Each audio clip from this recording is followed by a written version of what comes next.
You want a hysterectomy, but you feel like nobody is listening and willing to yank that sucker out of you. Hi, I'm your local OBGYN. I'm hanging with Matza, my pup. He's got a tummy ache, so he's just going to sit here and learn about hysterectomies.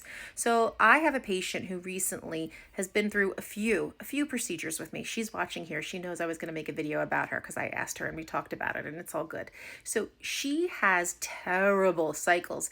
And about a year ago, we went in and we tried to do a clean out on what I thought was going to be a small fibroid, but it was not small. It was a big sucker, way bigger than advertised. So I was not able to get the whole thing out on that first visit. We kind of got things moderately taken care of for a while, but then bleeding came back, and lo and behold, she's got like no blood left in her system. So that sucker is still partially there and causing even more trouble than it did a year ago.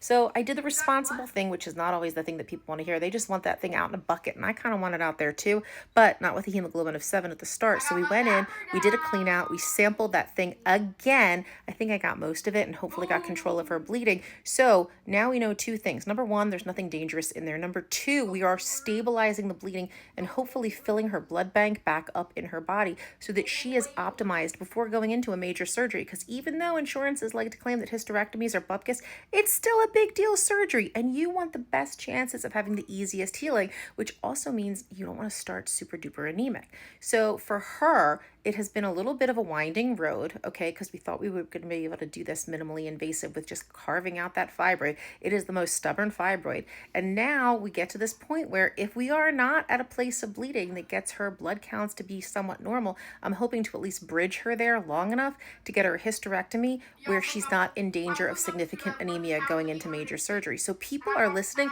Sometimes there's some steps that you need to get to before you do the procedure. It's a process, and you don't want a fast emergent surgery. That's where things get skipped and problems come up.